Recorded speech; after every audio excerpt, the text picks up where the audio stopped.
Well, hello and welcome to Coming Out of COVID-19, a webinar produced by the World Teleport Association. We're glad to have you with us either this morning or this afternoon, depending upon where you are. And my name is Robert Bell. I'm Executive Director of the association.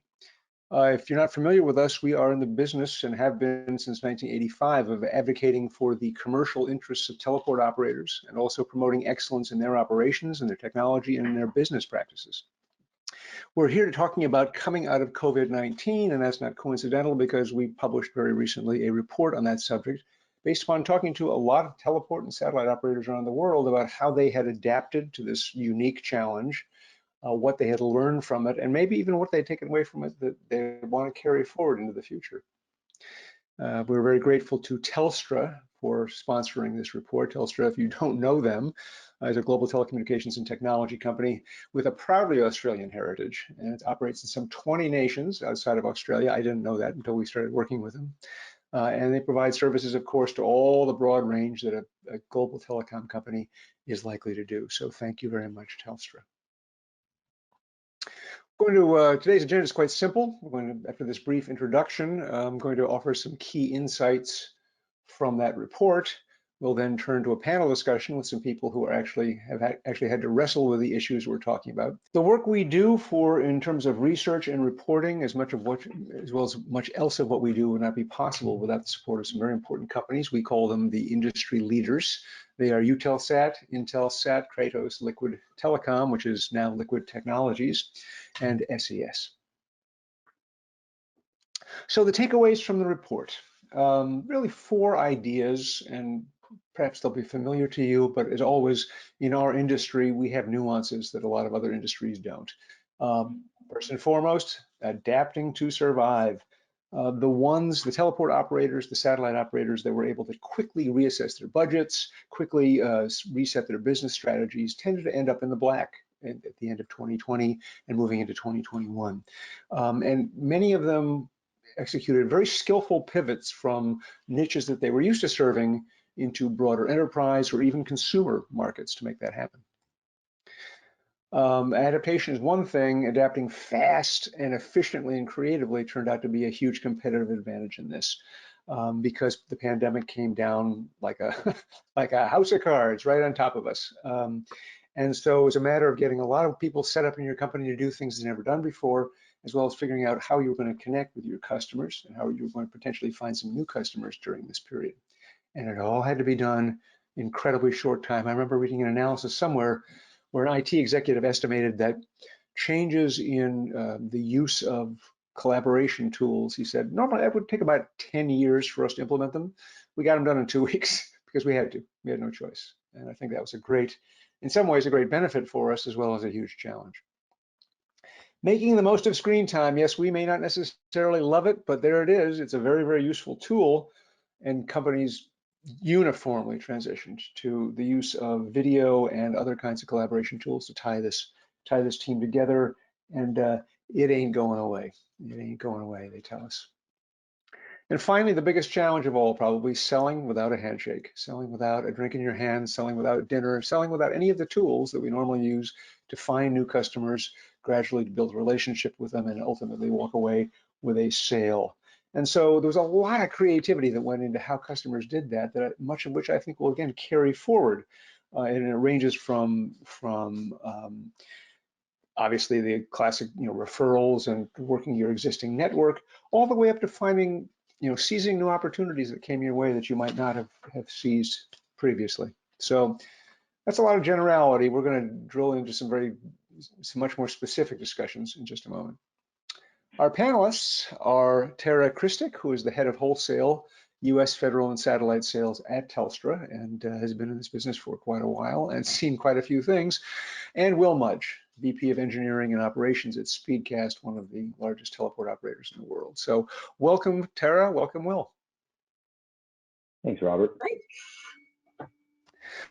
So again, reminder, don't forget those questions. It's a nice feature. Sometimes we get a lot of input to this, and if we do, we'll be happy to bring you into it. And if not, I'm going to charge through this with a set of questions that I already have, but please feel free to join the dialogue. Okay, so first question is pretty easy. I want actually both Will and Tara just basically to introduce themselves, tell us a little bit about their company. So Tara, would you go first? Sure, absolutely. Thanks so much for hosting this today. I think this is a topic that we've all been talking about for a while, but it's great to come together and share what we learned and hear what others learned as well. So really appreciate the opportunity to do this. So I've been with Telstra coming up on 7 years, and I do head up the wholesale sales team, and that does include our federal and satellite business. As you said, I've been in the telecom industry for quite a while, coming up on 17 years. So have seen a lot across, and have specialized in the Asia Pacific region, and have always done the full gamut of global network infrastructure and also teleport and satellite capabilities. Well, how about that? You know, but unlike me, both you and Will both have your hair, so congratulations. Will, how about you? Well, apart from having a nice head of hair there, Robert, my name's Will. I work for Speedcast, or at least we're the largest provider for satellite services in the industry. I've worked for the company for about 10 years through the various acquisitions and the ups and downs of the industry and the business. But lead today our global organization as far as engineering and strategy with respect to LEO and a few other things. Right. Well, Speedcast, of course, has been in the news for the fact that it went through some very tough times, coincidentally associated with COVID or not sure. Nobody really knows. And maybe we'll talk a little bit about that because it's not exactly a unique experience when something like this happens. So let's talk about, here we are. We all of a sudden, it was those of us who were at the satellite show in March of 2020 went in with great trepidation. We really didn't know what we were supposed to be doing in terms of protocols. We just know we were supposed to bump elbows. And I remember I sprayed my hotel room. I sprayed a lot of alcohol everywhere, all those kind of things, right? But we still didn't really know. And then all of a sudden, the show was shut down because the WHO had made up its mind that we had a global pandemic. So it was very, very dramatic. And we all went back home thinking, all right, this is really happening now. So how has your company adapted in terms of technology, its internal policies, its procedures to keep the lights on and the operations going? So, Will, why don't we start with you? Yeah, I think I must have skipped your first question too. We became aware of this, I think, pretty early in the pandemic. We were fortunate that our business Actually, was able sorry, to. Well, I'm sorry, you're actually asking the correct first question, so you go right ahead. Well, I'll tie them all together into one All cohesive right, I know you response, if can. that's all right. But I mean, we were fortunate in that, our businesses, we have offices in Hong Kong and many Chinese people that work with us as well. And, we identified COVID pretty early on in the pandemic, and we were able to start to figure out our response and how we wanted to address it, and see as the impact started to escalate when things really started to get nervous there at the end of February, beginning of March last year. So we very quickly adapted to work from home. I think more than 80% of our staff went to a work from home policy within a matter of weeks. Right? In March, we were very much very adapted to that piece of it, and it worked well for the majority of our business. I think where we struggled was when we have to deploy field engineers, or we need to staff teleports, and we need to have safety policies for multiple people in teleports working on the same things at the same times. How do you adapt those things to overcome some of the issues? And a lot of that's carried through. While we've been able to shift to a lot of work from home, we still have policies in place. Most of them were there, but there's some things you obviously have to do, like you were pointing out. How do you sanitize, or how do you sanitize an office, or how do you keep track, a log of who's going in and out in case there is something issue, so you have your touch pieces of it. I think one of the biggest challenges we saw was the disparity between international travel policies. Each country has reacted significantly different to the COVID outbreaks, even to this very day. And when you have such a large difference, your policies have to be more fluid to be able to compensate for the differences in government policy. That's interesting. Tara, you can answer either one of those questions you like, or both. Yeah, I can perfectly relate with what you were saying about sitting at the satellite show, because I remember, Tuesday sitting at the satellite show, people were walking in. It was the first time, elbow bumping. Little did we know we should have been stockpiling hand sanitizer.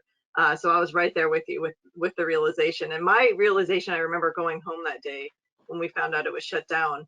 and just feeling, it was feeling a little heavy, like, wow, what are we up against? Then I get home and my kids are like bouncing off the walls excited because schools schools were shut down. That didn't last quite as long though.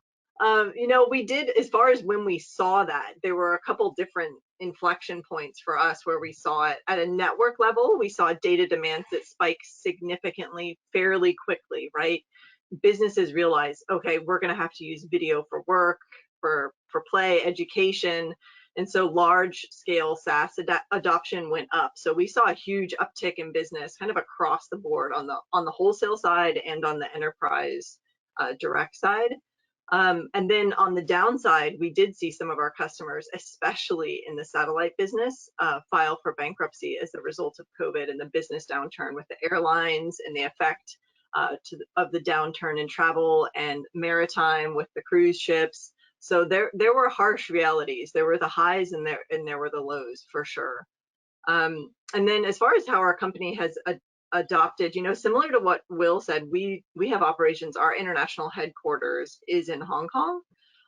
So we had already had some processes in place. In addition to that, our CEO, Andy Penn, noted our first priority was going to be around protecting our people's safety and well-being, practically and emotionally. And fortunately, a couple of years before, we had gone to all roles flex from an operational perspective. So we were ready as far as tools to be remote, as many people were already working remotely. But the challenge, as Will said, was, access to locations really varied on a country to country basis. So we did have to put some new processes in place around how and when people could access those sites. And the key to it all was communication, right? So our operations team was giving us very consistent updates on the changes in regulations and requirements per country and how to manage our customers' expectations around that, because it was affecting deliveries, right? So we adapted fairly quickly, but the key to it all was really clear communication internally so that we could update our customers. It's interesting. One of the people who contributed to our report said, I love this comment. Basically, it said that all the bad news of the last few years has turned out to be good news. Particularly over the last couple of years, there's been the emergence of these large disruptors coming into an industry that is already feeling a certain amount of pressure, this person said. So we were very focused on trying to be as efficient as possible toward the end of 2019, coming into 2020. And so that turned out to be good preparation, as you say. You already had a lot of tools in place. Everybody suddenly had to learn how to use them. One of the things that really struck me at the time and was that industries that are in which the satellite and teleport industry tends to specialize, and Will's company in particular has specialized. There's a thing in insurance and finance called correlation, where you have risks that you try to spread your risks so they don't correlate and all happen at the same time. And the answer was, well, there were correlations I never thought about. I mean, okay, so COVID comes in and cruise, right? That's pretty obvious because cruise industry has a record on infections on board. Airlines, oh yeah, right. We're not going to fly anywhere. Okay, airlines, but then oil and gas. Well, of course, because the airlines were not flying anywhere, and this cascade of these things kept coming at us. So it really wasn't. I mean, I don't think anybody was surprised by big business impacts on our industry.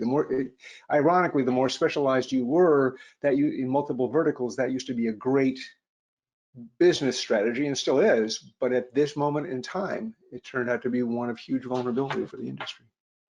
Absolutely. I mean, again, I'm not trying to pile on you, but what did that look like inside Speedcast, if you're able to talk about it? I mean, we all of a sudden see where this is going, and how are we going to respond to that? Yeah, you're exactly right. I mean, the industries are all correlated, right? Or, they're all interdependent on one another, right? If you can't get people to a cruise ship because they can't fly on an airline, then you can't get people off the cruise ship. It was really interesting to see. While one would expect that as soon as COVID hit, the cruise industry just tanks, it wasn't actually the case, right? They still have passengers on board. The country rules varied. Some places shut off cruising earlier than others. Then you had the added challenge of, now that you've got the passengers off, you still have crew on board, and it kept protracting how long the pandemic was going to last. So what do you do with the crew?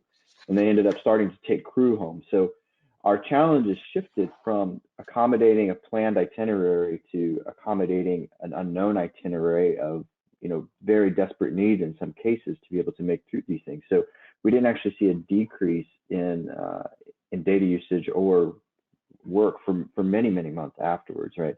There were still a lot of things that needed to be done, and cruise lines are struggling with, do we ramp down or do we just wait, because they're saying it's only 3 months, early on, and then it's 5 months and 6 months. So much of it, I think Tara hit the nail on the head, is communication, right? What we understood, what the countries understood, where we think these things are going, what the business decisions were that affected these individual customers and the customers themselves. When you look at energy is a very safety conscious culture.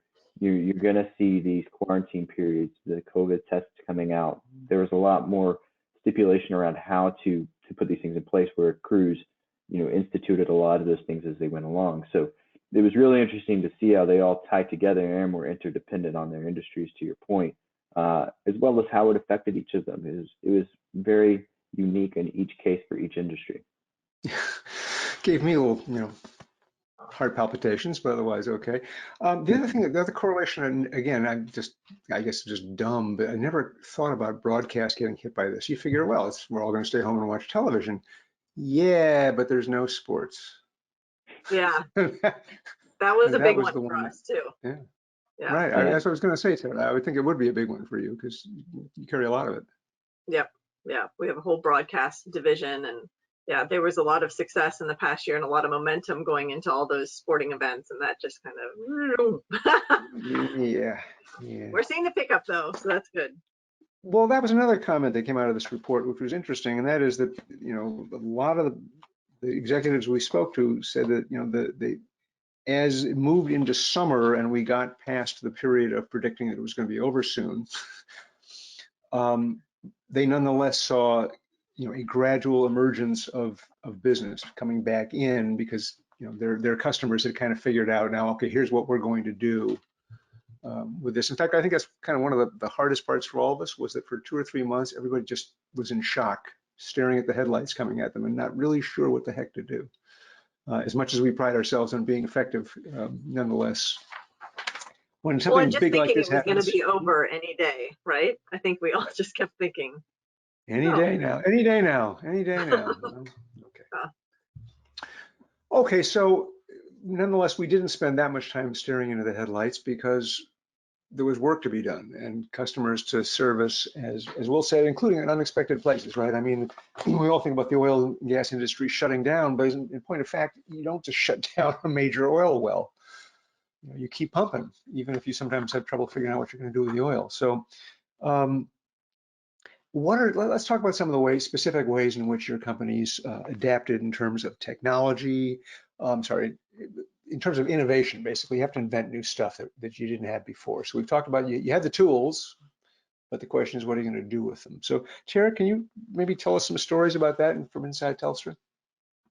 yeah. So, quickly working with our customers, especially the ones that had the peak demands right off the bat, such as the Cisco WebEx story, we understood that by and large, our customers weren't looking for unproven, potentially risky new innovation during the pandemic. Instead, they wanted to be able to rely on the availability of our networks and to know that we could move quickly for them and scale their services as quickly as possible, because there was so much demand. Really, I mean, even as simple as in Australia, we had to get 70 gig of new transport capacity between Australia, Asia, and the US, and that was just to support their online school demands that they had in Australia. Yeah, and so what we really did that was different during the pandemic was how quickly we were able to pull a team together, and where it might have taken longer time for us to go through our regular process of, processing an order through the system and, getting in the queue, we were able to really fast track that entire process. And a lot of that has stayed in place today, which is fantastic, right? It's freed us up to move more quickly for our customers where we can deliver on net capacity. for our customers. So that was probably the biggest one, the biggest improvement to our overall processes. We just broke down a lot of the silos that had existed. You're not the only one. That comment came up from several of the people that were interviewed for this report. It was, I guess, when you stress test your processes, you discover which ones are necessary and which ones are not. Because this is a wonderfully quality conscious industry. We've done a lot of work with our certification program and kind of analyzing all the pieces of that so you can deliver a high quality of service. And I found it kind of humbling. I thought, geez, we're really good at this. But there's certain things you're going to let go in this kind of crisis. Interesting. Absolutely. Yeah. Well, I'll come back to this for a moment, but Will, what about you? What comes to mind when you think of the innovations that Speedcast had to put in place? We actually had some pretty good examples of innovation. Like I said, the largest challenge that we faced was getting people to places that you can't get people to anymore, right? So how do you continue to service the needs of a customer when the needs are going up, right? Communication is key for everybody. We had to meet with our people and understand the changes in countries, just like they still need to be able to do theirs. So communications became a linchpin to a lot of their operations. So you have this super critical piece of the infrastructure, but you got no way to get on site to actually manage it and or continue to drive innovation.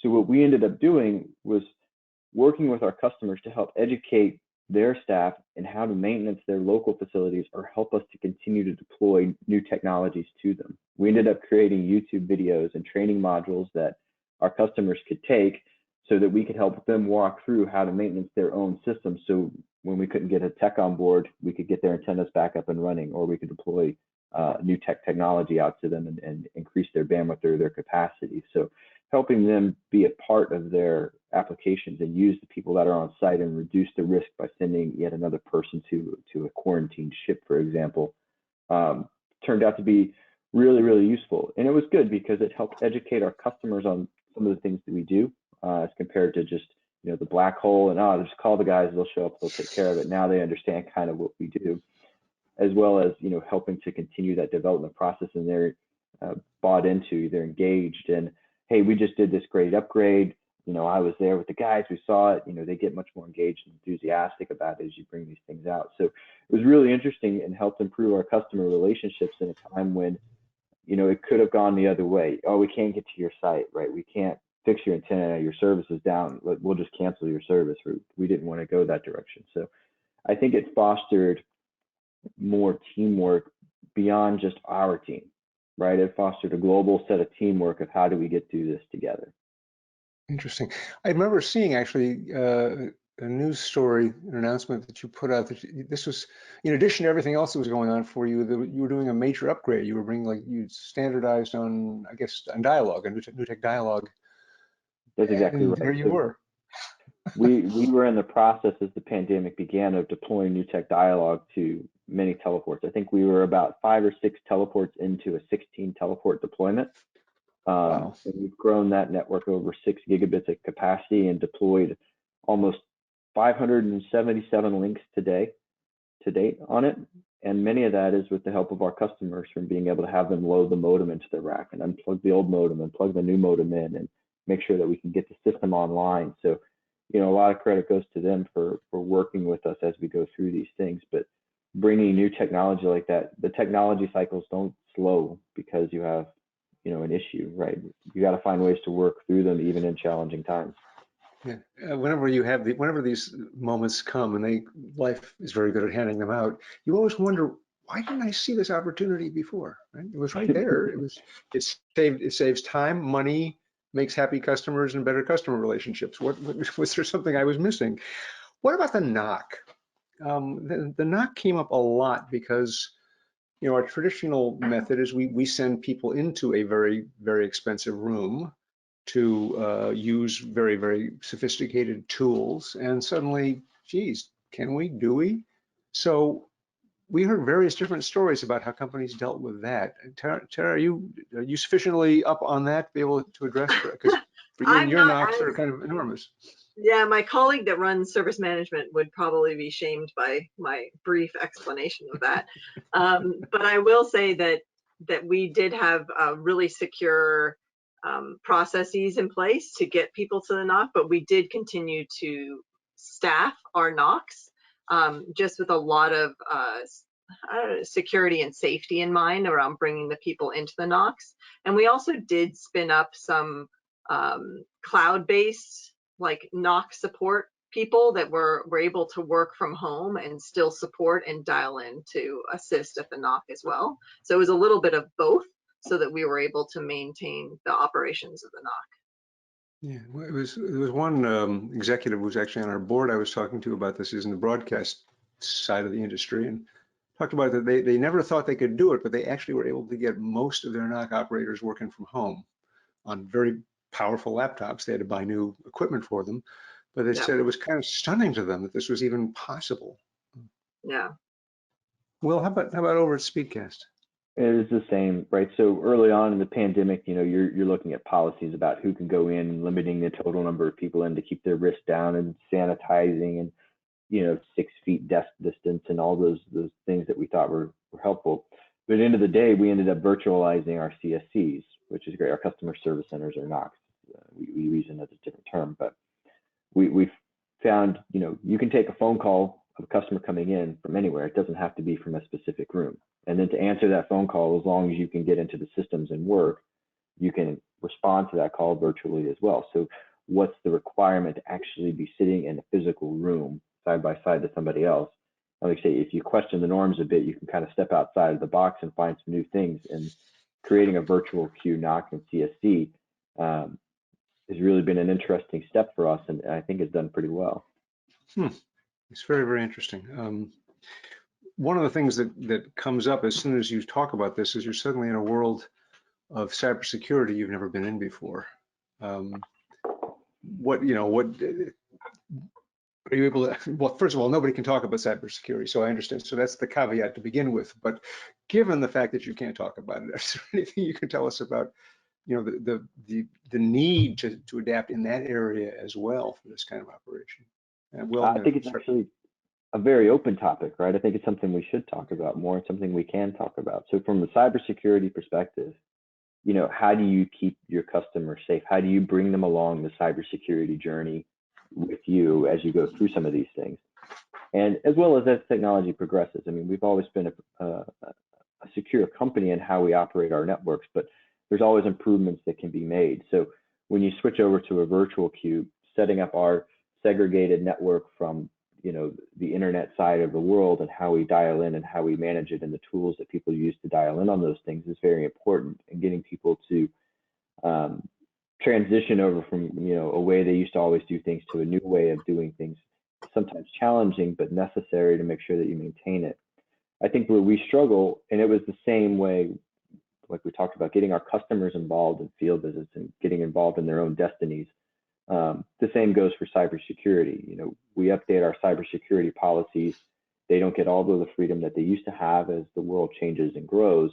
And helping them work through that tends to be more of our challenge than anything that we do on our side of the network. How do you have somebody that had a completely open internet access before now say, you can't have everything, right? Because there's some bad stuff if you do it that way. So I think it's bringing them along that journey with you. And Tara, I don't know if you're seeing the same thing on your side. Yeah, absolutely. You said it perfectly. But I do think it's something that we do need to talk about, and we are educating our customers. But Telstra has always taken data security, data privacy extremely seriously. In fact, my husband's always very impressed with I don't know if impressed is the right word, but the amount of logins and layers that I have to do to get into my own personal computer, and the amount of times I have to change my password and system access. And yeah, and that flows down to all the people that support the business and to our customers, as Will said. So yeah, it's definitely always front of mind in everything we do with all our systems and processes. Exactly. It's always been amazing. Go ahead. So many ways that you can get attacked through it. It's not just the laptops, but all of us have email on our phones now too, right? And that's yet another way to get into the network. So when you have to disable a feature that you've always had on your phone, and now you can't get to your emails the same way, and you have to use a particular app or something like that, people just lose their mind. No, I don't want to go that way. Yes, you have to go that way. Well, why? I think I've got at least 3 emails I got to answer this morning around that same exact question. Well, Why are you having to do this? because Mr. Wizard says so. That's Because really why. that's exactly right. I'm going to go with that one. The old Mr. Wizard said. For those, I'm dating myself terribly, of course. But anyway, I love that show. cybersecurity fascinates me as a topic because it is almost all about people. It's almost all about people. In fact, another thing it's all about, yeah, they're your biggest net vulnerability, right? Another thing that came up in our report was, again, a people issue. One of the biggest innovations that companies reported was learning to be very, very, very patient with their customers.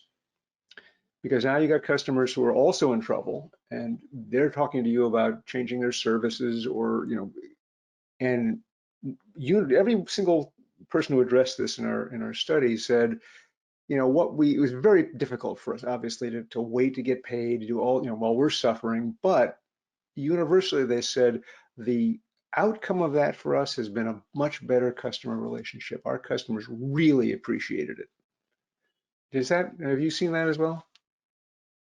Tara, Yeah, you finished that. I think it just builds the trust and the comfort, right? If they know that we take it as seriously as it needs to be taken, they're putting all their data and all their trust in our networks, in our teleports, in our capabilities. So they want to know that the person they're putting that data in the hands of takes it very, very seriously. So I think if anything, it just builds the trust and the comfort for the customers. As much as, as Will said, often that means that we have to change things that they may have thought were easier in the past. Once you explain it to them and explain that you're avoiding some risks that have been identified, they 100% understand and they're aligned. Yeah, that's spot on. So the things that we see, you go to a customer and say, okay, you can't do this anymore. And they say, I'm going to change providers. And we say, look, tell us, why do you need that? Right? What is the feature that you're trying to do? What functionality do you feel you're using? And then they say, but we need to do this. And we say, okay, great. Well, let's do it this way. This is much more secure. And you bring them along, you educate them, the communication, they understand the why, and then exactly as Tara said, it bolsters that relationship in the end because they understand that you have their best interests in mind and you're trying to drive improvement and you're trying to help them along that path. You're not just stonewalling them and saying, you can't get that anymore and we're not going to help you with it. You're helping them through that process. And it really does build that trust and ownership over the time. When you tell a customer, you can't do this and it's not unique to you, we're not letting anybody do that, so everybody is secure. And then they all start to say, okay, we get it. Yeah. A question from our audience, and this is, you're going to have to dust off your crystal ball. So do you think when this pandemic is behind us, which thank God is actually becoming a possibility, what's going to happen to all our offices? What's going to happen in your companies? And you probably don't have an answer for this, but what's your guess in terms of the physical footprint of the companies? I think a lot of people a couple months ago may have said, we don't need offices anymore. We've proven we can be efficient and this works well and we can still collaborate. But I think that we need the face-to-face interaction. I really do. And I love working from home, but having that face-to-face interaction with the teams for collaboration as well as with customers, it absolutely can't be replaced. So I think the footprints of the offices may decrease, but I don't think that there will ever be a version that's where they don't exist. That's my view. Yeah. Well, what do you think? I think you let technology do what technology can do, right? We're going to try to be as innovative as we can. We're going to try to drive efficiencies wherever possible, but there's some things you can't get rid of. You can't get rid of a teleport, right? You need a landing place. You need a place for a hub. You need a landing station for cables. You need repeater stations, right? You need warehouses. And you need a place where field tech can go to build something and send it out. So there's some things that there's just no way to get around the requirement or need for it. But where technology can be leveraged, it makes the most sense for everybody to leverage that technology where it is. Now, what that results in as a footprint for a particular business, I think depends so largely on the business itself. I think, face-to-face is irreplaceable, right? This is good. I think the meetings are really good. I think as we were kind of chatting ahead of the call here, you can read body language much better when you're so focused in on an individual person. The ability to shake a hand or take somebody out to dinner, just you can't change that with a Zoom call. Well, indeed not. It's an interesting world, though. I think we're not going to know the answer to this question for about 10 years, because I think things like big changes like this take a long time to play out. And this is not a good moment for the cursor to disappear. We've touched on a lot of this, but I just want to sort of get a degree of difficulty sense, because first it was an incredible panic. I was, again, from our research, I was really interested in some of the unexpected things. For instance, in addition to all the other problems you have when you're trying to do remote installations, freight costs went through the roof. How do you deal with that? Is that something you get your customers to pay for, or not, or share? I mean, just these are tough things. So what were some of the real difficulties you had to wrestle with like that? Yeah, I mean, you certainly took a hit to your margins when you dealt with the increased costs for some of these things, as well as the one that's more challenging is the quarantine period, right? So you're in the field tech and you got to quarantine for 2 weeks to do any job. Do we pay for that, or does the customer pay for that, or do we split it? There's a lot to work through when you look at challenges like that. But I mean, fortunately, customers needed our service, right? Communications is so key in an event like this that, they're willing to work through together and have that conversation to figure out what's the best solution here to go through it. And I think if anything came out of this, it was that, right? You improve that customer relationship further because you have to work with them so carefully. But certainly a lot of difficulties around, getting people in places in quarantine periods and freight costs going up, and the cyber hack on the oil pipeline, fuel availability for rental cars, right? Goofy stuff that who would have ever thought you'd have to be concerned about. Right. Now, Tara, you're of course, your job is to sell things to here in the U.S. for Telstra. And there you are in your office, stuck behind your computer. How the heck do you make that work over the last year? Yeah, it was definitely a shift for the team in the way we do things. We started using our tools a lot more than we ever had, versus in the past, setting up time to go meet with people. So we were collaborating a lot more, just like we are right now. But where it did replace the face-to-face meetings significantly. And it was hard. I mean, our core carrier business saw a downturn in business because, as you said, there was just this waterfall effect across so many industries that I think when at the onset we hadn't considered. And people just shifted from, they may have had IT projects in place before that they fully put on hold, but they often shifted that and they replaced it with adoption and growth, hardening of remote site environments, uplift in collaboration platforms and connectivity. But that shift saw a major slowdown for a fair number of months while they had to shift gears and figure out, okay, what do we need? We got to put that project aside. So it was stopping a lot of projects and restarting new projects that was probably the initial bumpiest part of it. But from an operations perspective, one of the stories that's interesting is with regards to, I have a teleport and perspective as well as a subsea. So if a subsea cable is damaged in a storm, for example, normally we have a crew of engineers on ships who are at sea for months, who sail to the problem, they fix it. But during a pandemic lockdown, ports wouldn't accept the ships because borders were closed. We had to work with ports to deal with entry. We had to use supply vessels to restock the ships. And we had to book a lot of hotels to quarantine for the people to quarantine, after these trips. So there was a shift there.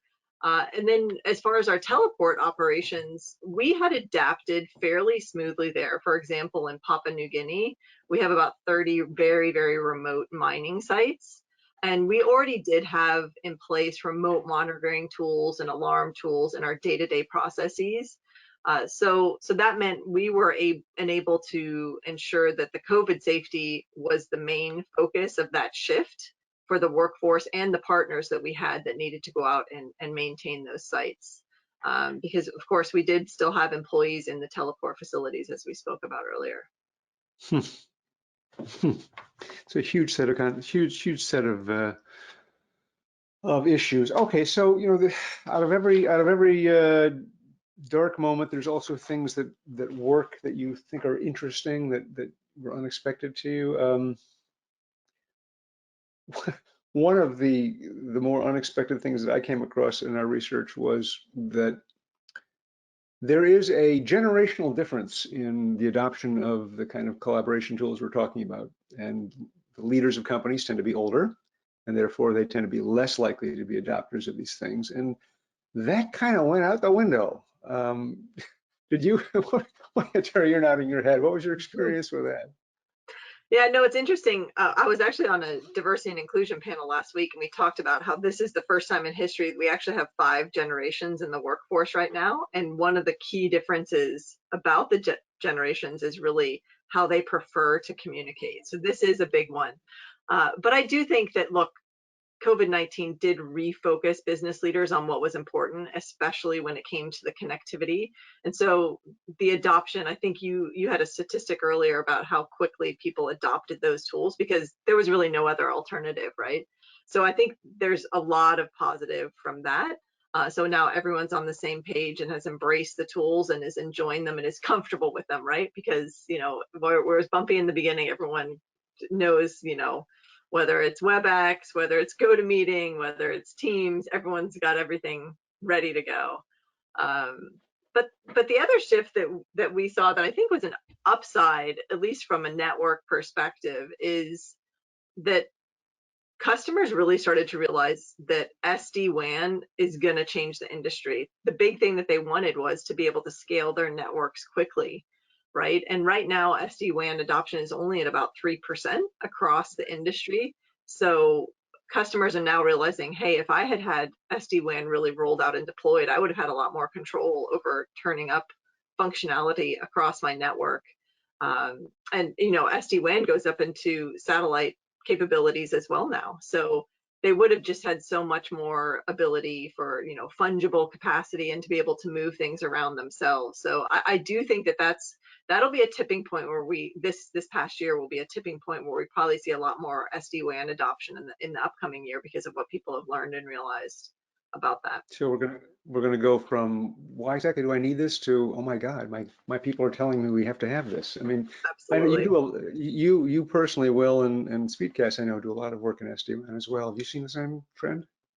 Absolutely, right. The term that we see a lot is flexibility, right? Our customers want more flexibility for different routes back or more data when they need it. So SD-WAN does provide that and provide that always on connectivity type of an experience. So, there's a couple of different products out there and how you integrate it and how you fix to your customers and how you get them on board and then how you show that it's safe and things like that is very much a key, right? And Tara's spot on. That's going to be the next big thing for a while. I mean, Leos is here too, obviously, and that's a big piece for our industry. But using SD-WAN to meld Leos into these other solutions is pretty key. Yeah. I've been interested in some of the comments I've heard, which are again coming back to the people in the industry. A couple of executives I've spoken with talked about the fact that they were really impressed that these collaboration tools actually had a positive impact on their culture of their company.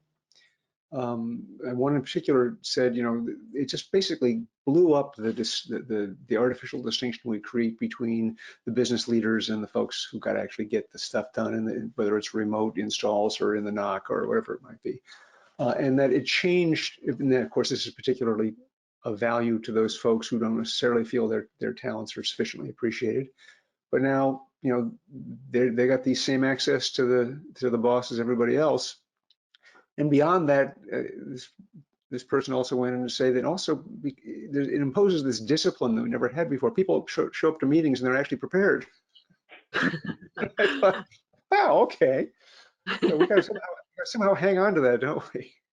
Mm-hmm. Yeah, I would say the culture was a big thing that Telstra embraced and did really well right off the bat to make people feel connected that maybe were used to going into the office. We have a whole group that focuses on culture and events, and we were hosting, kind of happy hours and trivia days, and we also did a lot around like learning and development to bring people together and talk and share. So that was another great outcome of this that I don't think will go anywhere, because, you know, for people that are remote, it was really great to have this tool where you didn't feel like you were excluded from a lot of the office get-togethers. You were really all together and having a fun time. They even had a salsa dance lesson a couple weeks ago. For those daring Okay. enough to turn on their cameras. It was fun though. I mean, Yeah, you know, you could use a laugh at the end of the day, so it was Will, I want to see you in that kind of competition. I Oh, actually I have would a bad. It would be bad. yeah, yeah, it's okay. I'm with you. Actually, a follow-up question for you from our listeners. Um, you took, going back to your involvement of customers in maintenance and upgrades, do you think that's going to change your business model for the future? And business model is a big topic, but I mean, is that going to be something that you're going to carry forward? And if so, how does it change the relationship? Look, I think it's another arrow in our quiver. If it's something that we can do and our customers let us do it, then by all means, right? It helps improve the service levels we deliver at the end of the day. But I think there was probably a perfect storm of availability that happened, right? When you have, just to say cruise is an example, right? If we're doing some work on a cruise ship and we need help from the ITO to be able to fix their system, when there's no passengers on the ship is one thing. When they're in the middle of sailing with passengers on board and they have another million other things to do, is something completely different. So I don't know that I can answer that question yet. I think a lot of it's going to depend on what our customers end up with at the end of the day, right? Maybe it'll be something that we can carry forward, but a lot of it's going to be in their hands to make the decision. That's interesting. I've talked to some other company executives, working in the cruise space, and they said something. They said there's another trend, which is increasingly the cruise companies really don't want to be in charge of their own IT, and they just as soon have somebody else do it for them. So yeah, it's the jury's out on that one. Well, I think We're starting that to get. Go ahead. just to pull on that thread a little bit, right? It's not necessarily they don't want to do their own IT, right? It's that they're looking at what's their core business, right? Where do they invest their money, right? They only have so much cash. And when you look at all of these companies, is it make sense to, spend your cash on doing IT assets when something like SD-WAN can just simplify that whole layer, right? When we're becoming more common in how we do things, you don't have to hire a satellite guy to go say, okay, that's the right bird and these are the right mod codes and these guys are giving you the right deal. And it's not, rocket science to figure out what any of these offerings are anymore. I think a lot of it depends on how the industry has grown over the years to what they can really offer, as well as where each of the businesses are at. I mean, just to build on question number 5, some unexpected positive results. If there's anything we see, it's customers realize how critical communications are to them and they see the growth and they need it more. And then the second side of that is we're at the bottom. I don't think we could be in any worse place from a lot of these industries, and they're all in the turn coming back up. So, there's a laser focus on what we do and a clear growth path from it.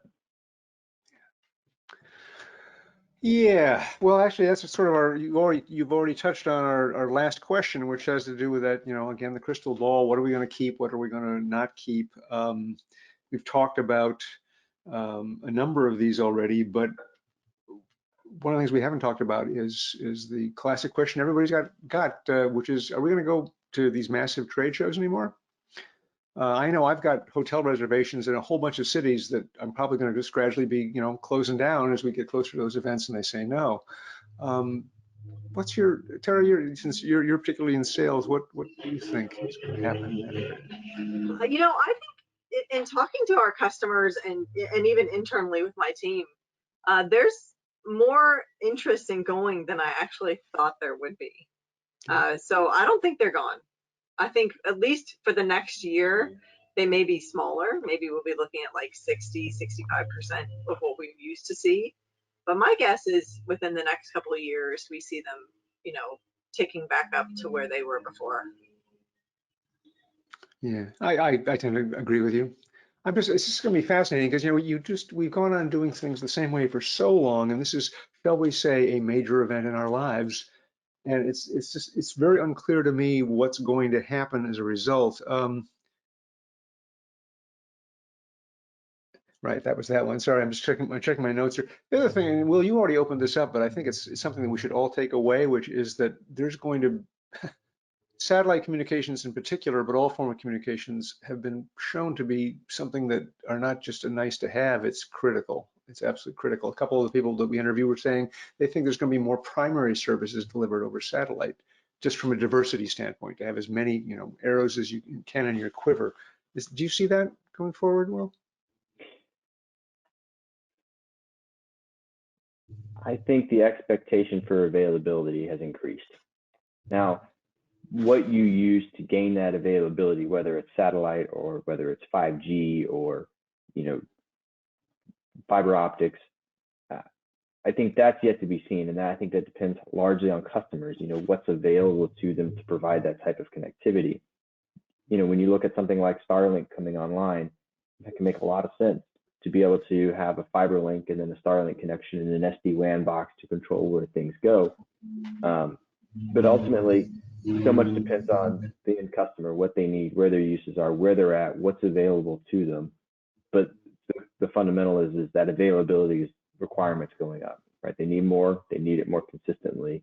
And as Tara said, spot on, right? That flexibility afforded by SD-WAN is the future.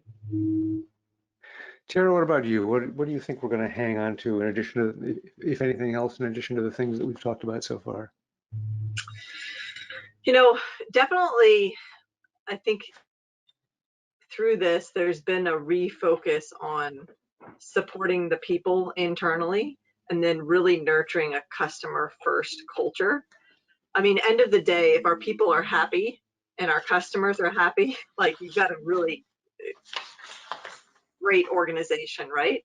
So ensuring a commitment to clarity and driving that continuous and ongoing improvement internally with how we communicate and how we get things done for our customers. One of the things that we did that I think will stay in place is in Australia, we brought forward CapEx spending and we created relief programs for small businesses and consumer customers during COVID-19. We did that type of thing during bushfires in Australia as well. And we provided unlimited data allowances for fixed broadband and mobile customers so that that was never an issue for them. So I think those levers are now in place where if there's ever any other emergencies like this, we know we can just pull them quickly because it's been approved. We understand that's best for our customers. But end of the day, it means continuing looking at our customer experience and really pressing for the best for them. We bring, I think similar to what Will was saying about keeping in mind what our customers need around availability and flexibility. We've taken a look at some of our SLAs as well, service level agreements, to make sure we are aligned with what the customers are asking for now and moving away from maybe traditional means of writing SLAs and bringing those and really tweaking those so that we can take into perspective things like natural disasters and COVID-19. So there's a commitment across the business to really look at these things and not just make it a one-off thing, but part of the overall business operations and processes. I think that's a very, very interesting point. It's where we have to leave this discussion. It reminds me of a conversation I had a couple of days ago where somebody said, so what are you going to do with your masks, now the pandemic's over? And I said, I'm going to keep them for the next pandemic. Yeah, exactly. Yeah. Because it's not like this is the last one. Yeah. Oh, Tara, Will, thank you so much. This has really been a big, broad-ranging discussion. I think you've done a fantastic job of getting at some of the specifics of it, as well as the implications we're going to carry forward. So again, thanks so much. It's been I've had a really good time having this discussion. All we're missing was a couple of beers to move it along. Thank you both too. This has been a good one. Yeah. So, for you, our listeners and watchers, thank you so much for attending. Please take a moment to fill out the online survey. That'll give us some good feedback that we can use to make these better in the future. Also, do enjoy that free copy of the report summary downloadable from our handouts section. Coming up, we have some new reports coming up, and this week actually we're going to release the 2021 cloud forecast for teleport operators. It's going to update a report we last did back in 2018. Then coming in July, we'll be doing service automation and orchestration for teleport operators. Another look at this amazing development of which SD-WAN, we've talked about it as a part, and how it's literally going to be transformational for this business. And then finally, a big one I'm looking forward to, I don't know, it's going to take a lot of conversations, how to profit from your customers' digital transformation. They're all doing it. How can we help them, and how can we make money doing it is the next big topic. That is it. Thank you so much for joining us. It's been a pleasure to spend some time with you. For WTA, this is Robert Bell.